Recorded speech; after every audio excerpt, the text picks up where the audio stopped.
Hi, fellow tea lovers. Settle in, because we've got a story. I'm Nell. And I'm Rose, and today we're bringing you the tea. Across Era. Welcome back, fellow tea lovers. This week we did a little bit of a different type of episode where we're just sort of free-forming it. So thank you so much for coming along with us on the ride. Also, I really want to give a special shout out. I kind of mentioned it last week, I think, but whoever you are listening over there in Germany and Brussels. Yes. That's so cool of you. Thank you. Thank you. All right. We've taken a little bit of a plunge today, for me personally, because we all know what a pop culture cretin I am. No, they all say. No, don't fight me on that yet. Watched my first episode of Bridgerton today. You're going to get spoilers for episode 1 of season 1. And if you I don't haven't think that seen counts it as by a spoiler. now, that's not our fault. That's what you get for free on an airplane. I'm going to be for real. You might also get some spoilers from everything up to what just came out. It was supposed to be my turn to tell a story, and I have some great things in the works. You know how when you're doing research for stuff, and you're like, I'm almost there, and then you find the source that was actually the source you needed the entire time? Oh, and then you have to start all over. Yeah. Mm-hmm. That happened with 3 different things. But then, well, when we were recording this, Bridgerton dropped a week ago. Mm-hmm. And so I got over to our studio and I'm like, hey, Rose, what if I ask you things about Bridgerton and you tell me the answers? And, and I'm no Regency expert. I definitely really enjoy the era and the genre, but it's not my field of expertise. So it's really interesting on a lot of levels, partially because Bridgerton, just for no reason whatsoever, doesn't hit me right entertainment-wise. And so I am a complete newbie. I had never watched it. And so Nell came over and said, hey, let's sit down and watch the first episode and just do a first impressions, which I actually am really enjoying. Agree. So, we're going to discuss the episode. I'm going to ask every single question that comes to my mind. She says she's not an expert, but I don't really believe that. Let's find out. Let's jump in. Okay. I thought it was really beautiful in a lot of aspects. So beautiful, even just visually beautiful. Oh, yes. And I understand that it's alternate history. It's not even alternate history, it's a fictional universe.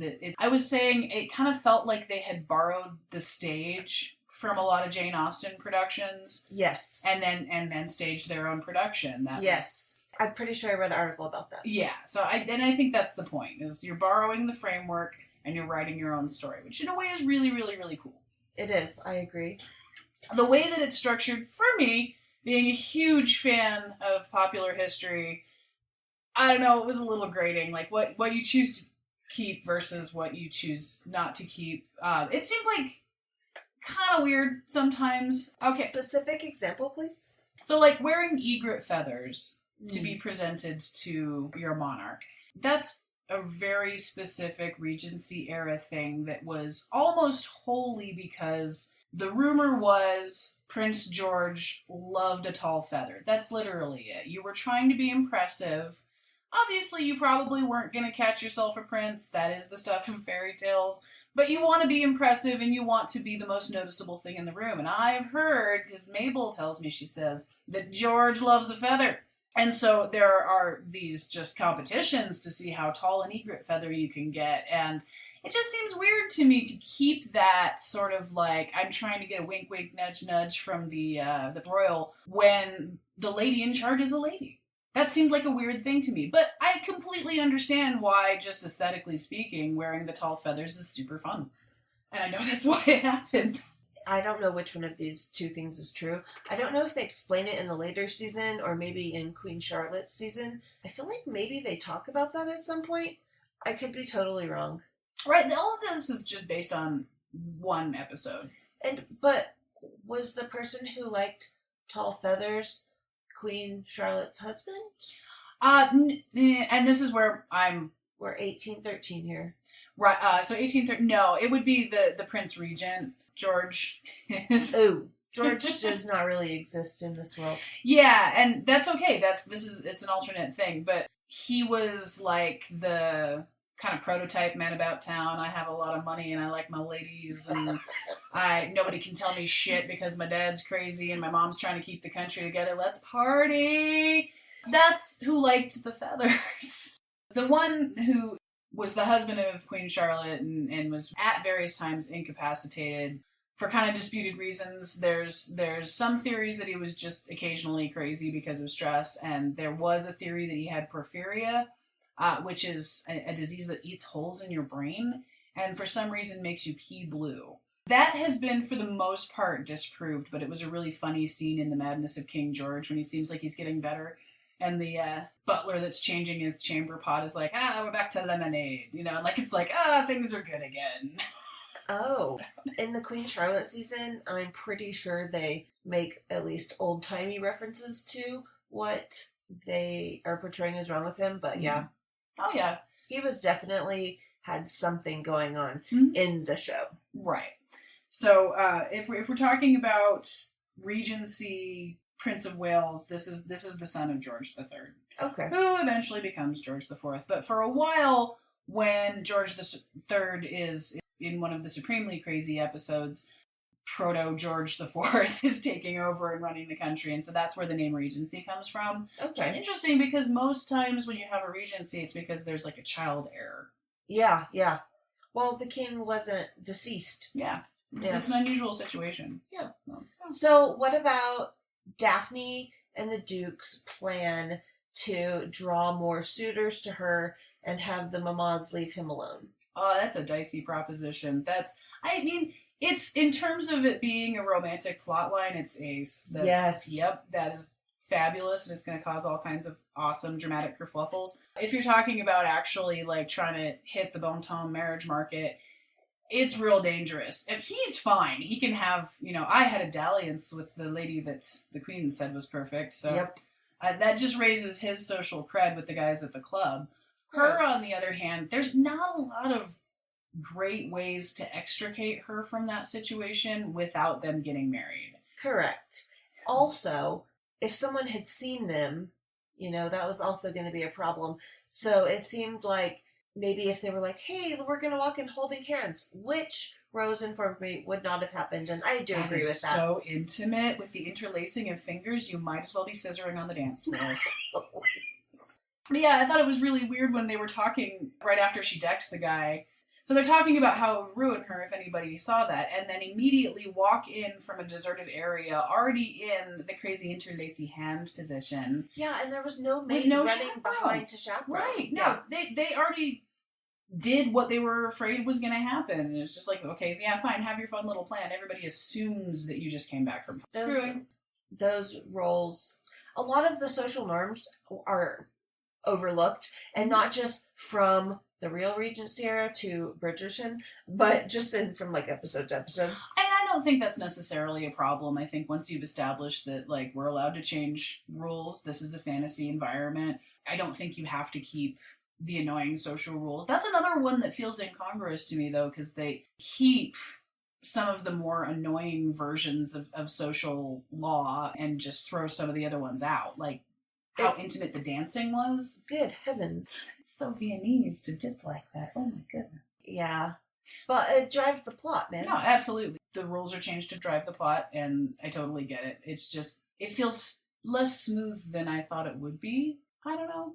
As someone who knows, like, summer blockbuster style history of the Regency era. I'm not that far off. I'm, like, so into it. But also, you know how I am? I'm a skeptic when it comes to love.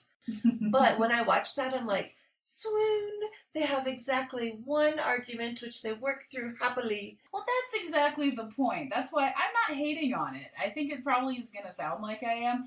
I think it's fantastic fiction. It's not my particular fiction. Just for some reason, doesn't hit. And that's okay.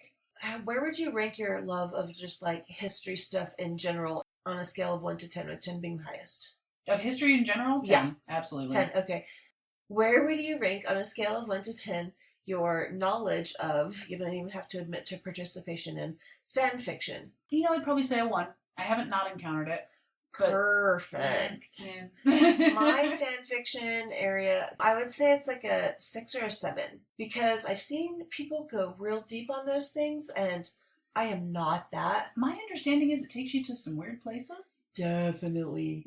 But there was a time when I would win a lot of fake awards in those fan fiction writing contests.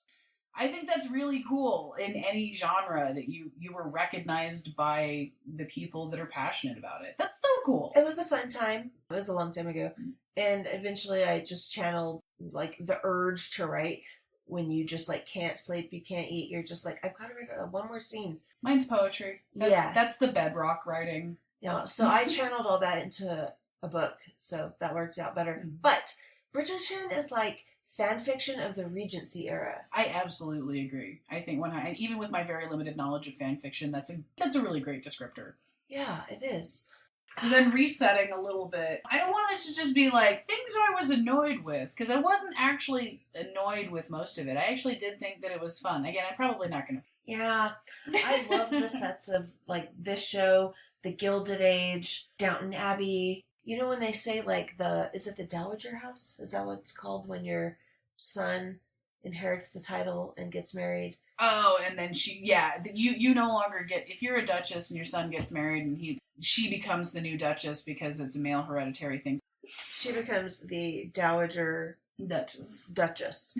Okay. And so I looked up what would happen because I realized when Mama Bridgerton's oldest gets married, then his wife becomes her place. And I was like, oh no, where is she going to go? That's weird. So I looked it up, and normally if you had that much stuff, you also had like a dowager house. Well, yeah, and it really actually depends a lot on the relationship you have with your kids. The end of Vanity Fair, the main character has had just a terrible relationship with her son the whole time. She admits to herself and everyone else that she was never meant to be a mother, and she definitely was right. She's not cool to him. And so when he grows up, he gives her the tiniest stipend that is socially acceptable and says, just don't ever contact me again. And so they probably do have a dowager house. That was a real fine family that had a lot of money, but he elected to give her the smallest amount possible because she was a bitch his whole life. I actually like her as a character, by the way. Becky, I don't think is a villain. I think she's complicated. Even if you should have never had kids and don't want them, they're going to be in charge of you one day. Yes, absolutely. They throw that in there. Now, also, what about the hairstyles? I noticed their hair was not covered. The hair being covered for a married lady, absolutely 100%. You just, like, none of the mamas would have been going out without some sort of head covering. For a young lady, it's a little bit more open. It's more about protecting your complexion and, more importantly, looking like you care about protecting your complexion. Oh, okay. Whether or not you've achieved it, you're not one of those hoydens that walk around in the sun. But, I mean, the hairstyles, I think, it's the same as the costume. Any production sort of leans towards the fashions of the time period that they're filming in. You know, like if it's 2003, it's a particular sort of look versus 2024, it's a different kind of look. They're always going to have nods to what's currently fashionable. Yeah. Because, like, you see a lot of loose hair. Oh, yeah. You know, like not being bound up or anything like that. That's any historic production. Because they want it to be aesthetically pleasing for the audience that they're trying to sell it to. Right. If we went to see movies and the characters looked like some of their, like, suspected portraits. Oh, my goodness. Yeah, no, it wouldn't be aesthetically pleasing at all. Okay, since we're talking about the clothing of the time, what about Queen Charlotte? She's dressed different than, like, everyone else except her ladies-in-waiting who attend coming out. The presentation. Yes. It's sort of the official opening of the season. Yes. So the season is not a specific time frame so much as it marks when the royal family is in residence in London. Oh. So the retinue is following royalty around. That's amazing. So when the royalty goes away, is that when they go to their country houses, basically? Right. Because you have to go check on the village that has now grown up. Yeah. You have to go and, assess the rent and make sure repairs are done and the roads can still function.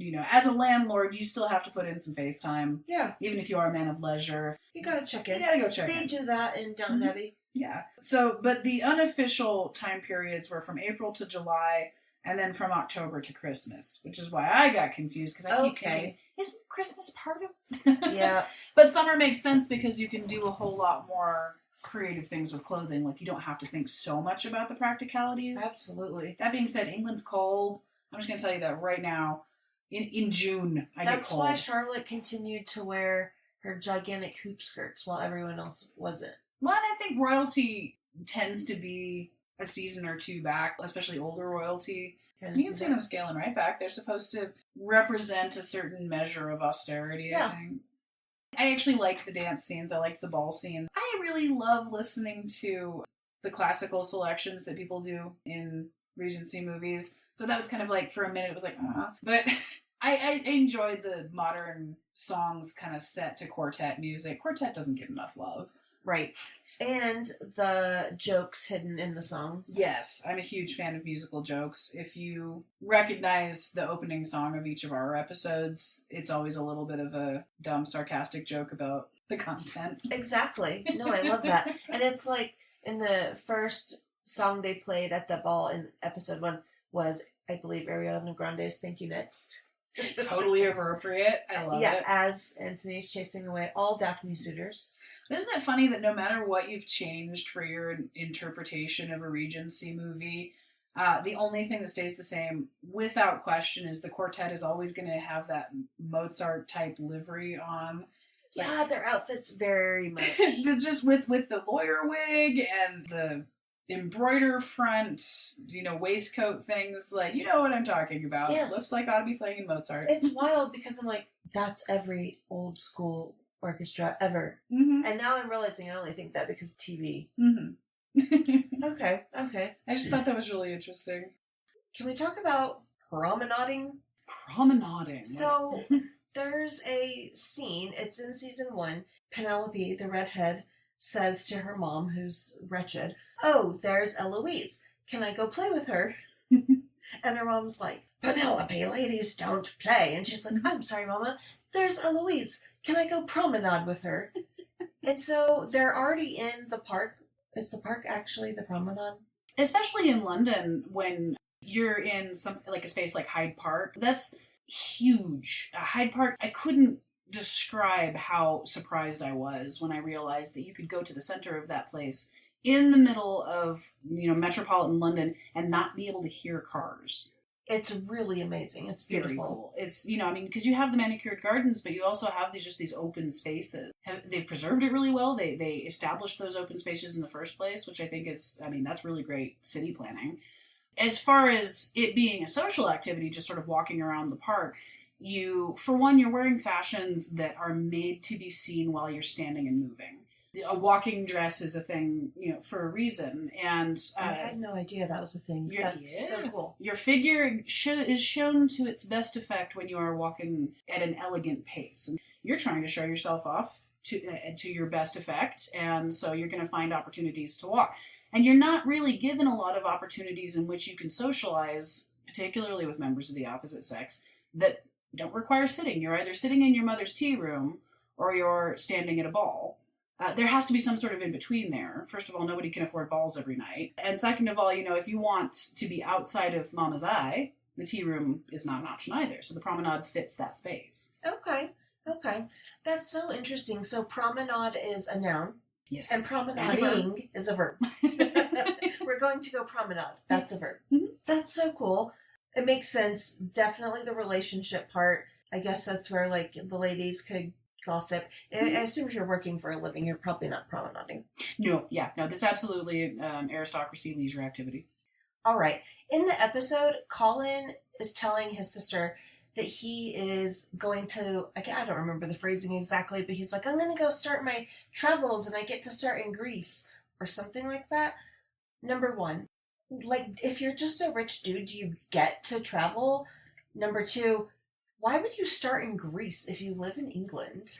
So it's called the Grand Tour. This is a really cool backdrop for a whole lot of stories. Okay. That it was absolutely a thing. A young aristocrat, almost always the sons, because those are the ones that you want to have the life experience. Ladies need to be as much of a blank slate as possible, or you're never going to sell them off.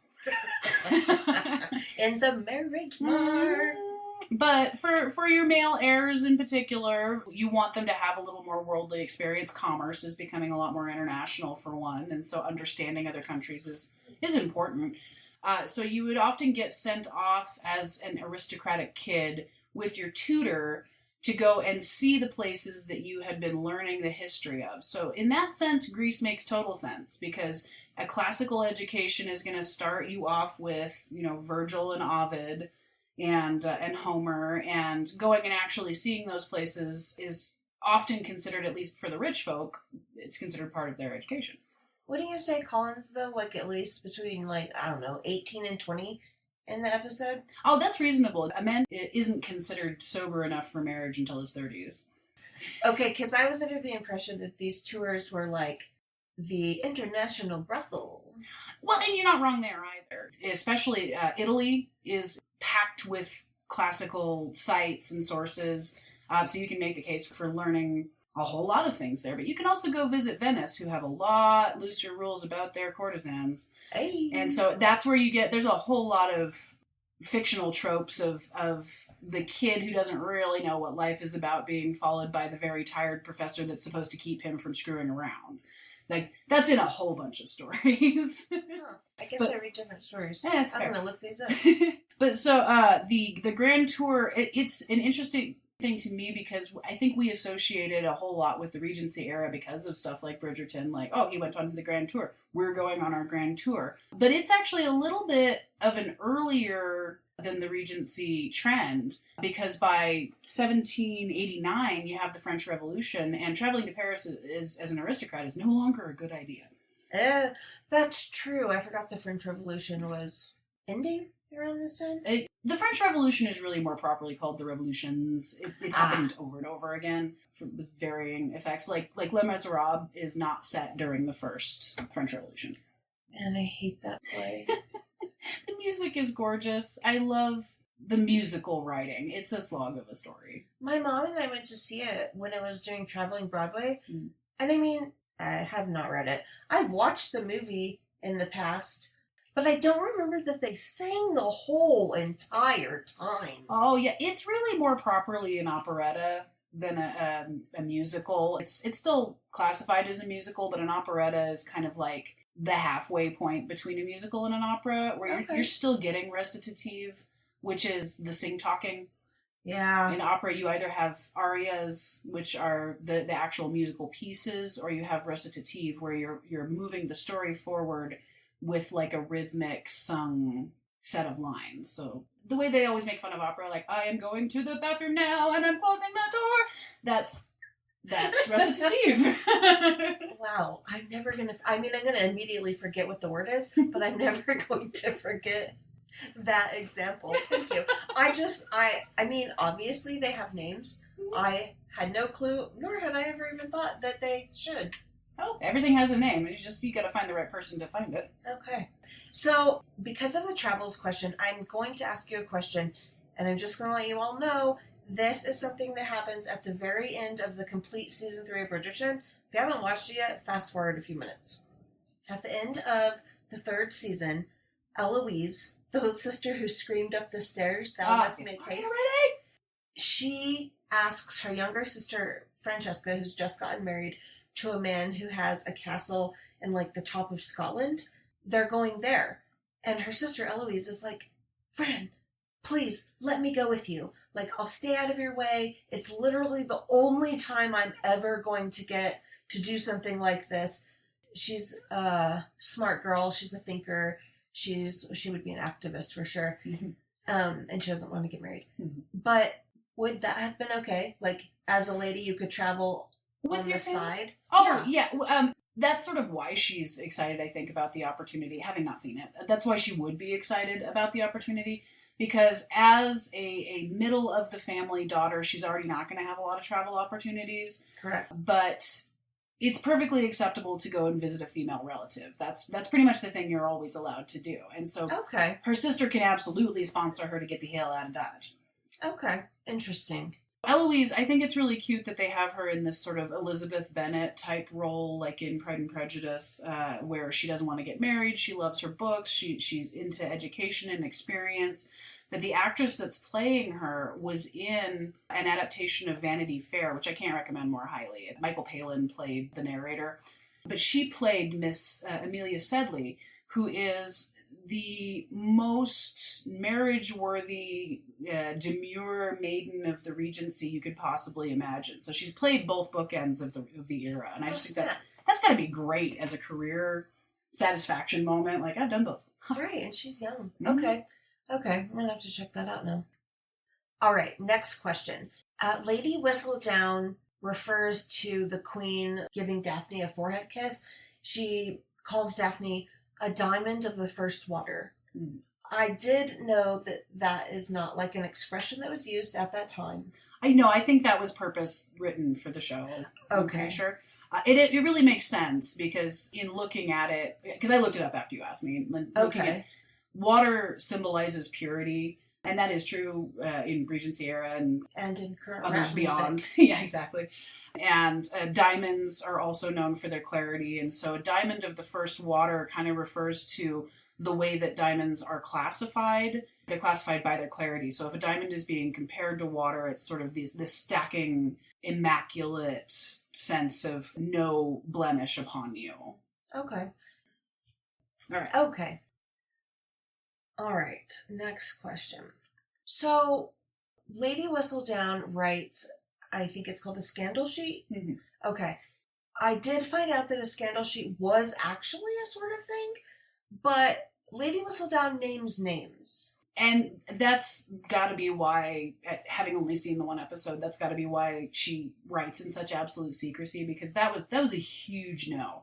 Like, scandal sheets did exist, people did get talked about in the news, in the press, but you always had to use a pseudonym or initials. That was just journalistic practice, because, I mean, getting sued for libel, super a thing. Okay. And so people trying to find out Lady Whistledown's identity probably stems mostly from that. Like, they all want to sue her ass. Interesting.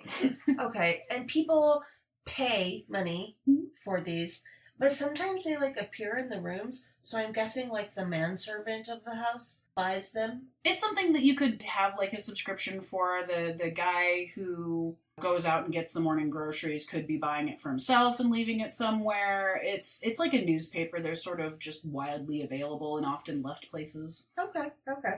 Because Lady Whistledown ends up rich. That's interesting. Just from the publication circulation? Yes. That is interesting. Like, that's not unheard of, but that making a fortune off of publishing almost always came as secondary. Like, you published something and then it got you to a different space that then made you money. Publishing was not a lucrative industry. Okay, maybe it's like sensationalized because she uses whole names and she's very obvious, but that makes more people want to read it. Yeah, oh, absolutely. The more you're supposed to avoid something, the more you're going to get at it. Okay. Okay. Good on you, Whistledown.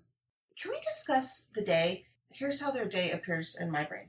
If there's a ball or something, they can stay out really, really late. They'll stay there for breakfast. If there's not a ball, they probably go to bed at a more reasonable time. And then when they get up in the morning, they have a couple hours, and I don't know if it's before or after breakfast, where they like write letters. All of these things involve changes of clothing. And then you put on your dress to go receive visitors in the tea room during the appropriate time, in which you may or may not receive visitors. And then something dinner. After dinner activities like our club. Right. The men go to the club, the ladies, read in front of the fire. If you have a family that has a patriarch, he's reading edifying materials to the children and the wife who's knitting. What's interesting is a lot of shows don't take second sleep into account, and I think that is a mistake. So second sleep is a thing that is kind of a natural outgrowth of not having electric light. The sun goes down and stays down for a lot longer than you want to be asleep for a lot of the year. And in order to mitigate that light problem, you have to do something that costs. You either have to burn rush lights, which do not look anything like you would think. I always assumed they were kind of, I don't know, like a bamboo-like thing. Like a tiki torch? I never really thought about it that hard, but then rush lights are actually a rush, which makes sense, which is a sort of like a long grass that is dipped in fat, and then it's balanced on like an armature and lit either at one or two ends, depending on how much light you need. That is actually where the burning the candle at both ends poem comes from. Nobody ever says the whole poem. It's, my candle burns at both ends, it will not last the night, but oh my friends and oh my foes, it gives a lovely light. That's what it refers to. You're being profligate if you're lighting both ends of your rush. You either have money to get more of them, or you really need to see to get something important done. Okay. But so, second sleep, what that is you're going to bed at the normal, reasonable bedtime hour, waking up in the middle of the night, and particularly like in the Renaissance and early modern period, you're writing letters at that time, you're having a snack, you're visiting other people that live in the house, and having another social hour. And so there's a couple of hours in the middle of the night where you are perfectly socially acceptable to go and do things and accomplish things, and then you go back to sleep until the sun comes up. Did you have to get into a fancy dress for this? No, that's considered home time activity. Oh. Yeah. All right. So Simon, the Duke, who comes back and he's like, I'm never getting married. When he says that, he's like, I'm going to let this bloodline die with me. He's a Duke. What would the pressure be? Because that's not the expectation. He's got a bloodline to pass on. He does. But the bloodline, basically the amount of pushback he's going to get about that bloodline depends wholly on his family. Oh.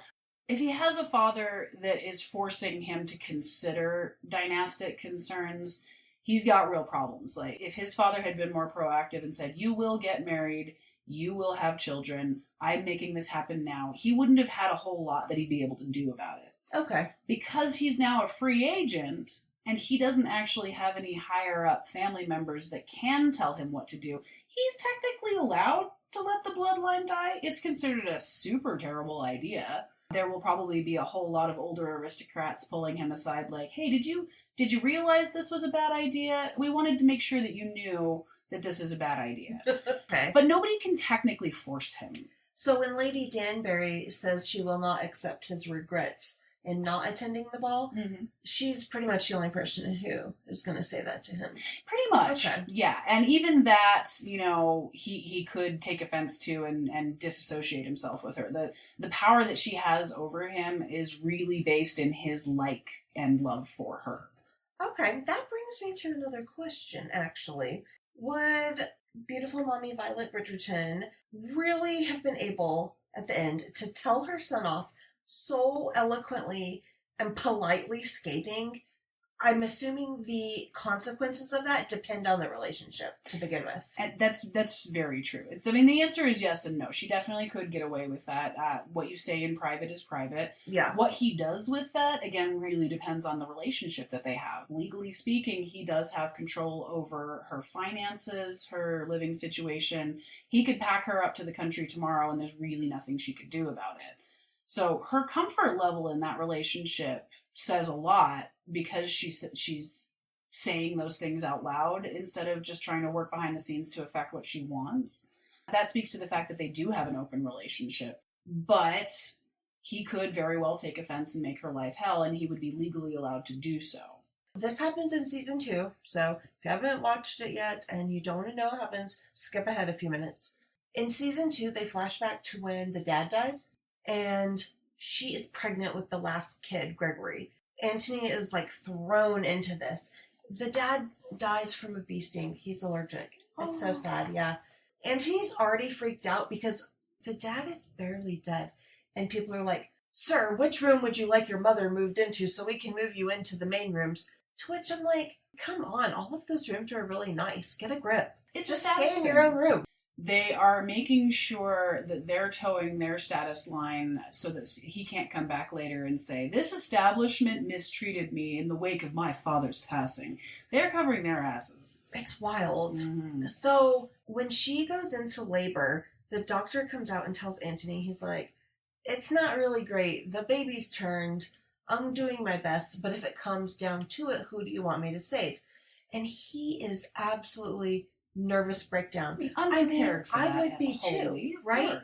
After the doctor explains to him what that means, he's like, you have to do what my mom wants. And he's like, the doctor's like, what? No, you have to decide. Yeah. And so he keeps trying to get his mom to say which one.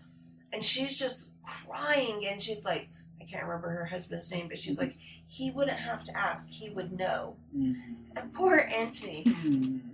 Well, and all right, there's a couple of ways of looking at this, one of which is very cynical. If you're being asked as a husband to make that choice, Your choice is, do you want the heir or do you want the ability to make more? Gregory would have been the 8th kid, so he could have kept his wife because they had an actual love match. Right, and that probably would have been the route that he would have taken. Mm-hmm. But as her kid, they're asking an emotional and a practical question, which they just exist on different planes. Emotionally speaking, yes, of course I want to keep the mother that I know and love, and rather than the brother I've never met. But practically speaking, the brother that I've never met will be more use to me, my family, and my family line than this mother who, upon my father's passing, has technically outlived her usefulness. Ouch. That's the non-emotional way of explaining that. Okay. And I don't want to say that I agree with that, but that would have been a decision-making factor for this poor kid. Absolutely. So. Okay. That is, I think, let's see, did I cover it all? Oh, no, there's one more thing. Because you asked me about a thing that I actually don't know a whole lot about, but it brought up a different thing. With Marina, the free bleeding? I didn't get that. Okay, so Marina, when she is, shown the sheets of her shame, I didn't very much get what they had found that had told them that she was pregnant, I guess? Yes. They found nothing. And there was a very quick, short scene before that where Marina wakes up and she's looking through her sheets, and then she just kind of, I guess, doesn't find what she's looking for and kind of shouts in frustration. And then you cut to that. And they're basically saying because Varley says, basically, you've been here more than a month and you haven't left any blood on your sheets. What's up? That is just the weirdest way to frame that scene, I think, because it's not like they were just sort of like, oh, look, the blood is back again, and then just moved on with their lives. You don't bleed for a week straight without finding ways to mitigate it, and then teaching your children to find ways to mitigate it. It's not like we all just woke up in 1972 and went, tampons are great. Right, because I was thinking, when they slept, did they not, wear, I don't know, stuff, rag? I don't know what they did. I don't really want to know. The belt thing, honestly, it's just a practical thing. It's like underpants, and then you have nappies that you're maybe repurposing from your children, or that you have your own. It's not actually super amount different than the strappy pad things of the 60s. It's a hard thing to research because we have always and still do use just so much euphemism to talk about the situation. Early handbooks that are talking about tampons refer to them as suppositories for the privy place. Oh. Things so that's a little bit of a hard thing to find and track, But they definitely would have noticed that this poor girl staying with them for more than a month had not menstruated. That's something you absolutely can check in with the folks in the laundry or the personal servants. They would have figured it out. The fact that it wasn't on her sheets, she was expecting it on a certain day, I'm sorry, we have period trackers on our phones and we still get surprised. It's not like what hour it's coming and oh God, it hasn't. That was just such a weird way of finding out that she was pregnant, I think. Yeah, it was. I agree. That didn't... found sheets means somebody's lost their virginity in any story that I've ever encountered where that was a thing. Because blood on sheets, not no blood on sheets, is the problem. Speaking of euphemisms, Penelope's mom, in Lady Featherington, in season 3, she's talking to her older 2 daughters because she's like, why the heck aren't you guys pregnant yet? And so she finally drags them away and she's like, what have you done? And one of them's like, of course we've consummated. We just start to kiss and then he has to run off and change his drawers. She's been married a while by this. There's this Anne of Cleves quote. She was Henry VIII's wife, briefly. The poor German one that didn't last very long and honestly made out better than any of them because she agreed to divorce him and act as his sister for the rest of her very rich life. Absolutely. There's this quote where someone's asking her, has the king consummated the marriage? And she goes, yes, he comes and kisses me every night. Because as a royal lady, you're not supposed to know those things. And if your kingly consort doesn't feel like explaining it to you because he didn't want the marriage in the first place, you're going to get stuck in this weird area where everybody's upset that you're not performing and you have no idea why. Awkward. Sex education matters, people. And before we stop the awkward talk, I just want to say that when I was trying to look up Regency Era feminine hygiene products, this came up, which is called a Bordelon. The thing that I am currently showing Nell is kind of like a gravy boat. It's a beautiful gravy boat. Mm-hmm. So that, dear listeners, is the solution to peeing in a ball gown. Your servant comes up and hands you this gravy boat, and you go to a discreet area and you use the gravy boat and give it back. Did they have bathrooms? Oh, yeah, but not really in any kind of number that is useful. It's really interesting that Versailles, of all places, had 2 bathrooms. That total. There were chairs, and this is actually like not very different era than we're talking about with Bridgerton. It's like a little earlier, but there's chairs that you can have your servants haul you around. It's a little bit like a litter where you have a guy in the front and a guy in the back, and then a little pedestal with you know, cheeks in the wind, doing your business, what have you, and you can have your servants walk you over to your friends, so you don't have to miss out on the conversation. That's so gross. And that's what a rich person solution is, okay? A medium to less rich person in Versailles is peeing in the hallways. I did read one time that the hallways of Versailles were actually full of a lot of bodily fluids and debris. Absolutely. That's so gross. All right, the more you know. Thank you for watching Bridgerton with me. Anytime. I hope you guys liked our experiment. Don't forget to like and subscribe. Let us know if you like this and what else you want to hear from us. Bye. Bye.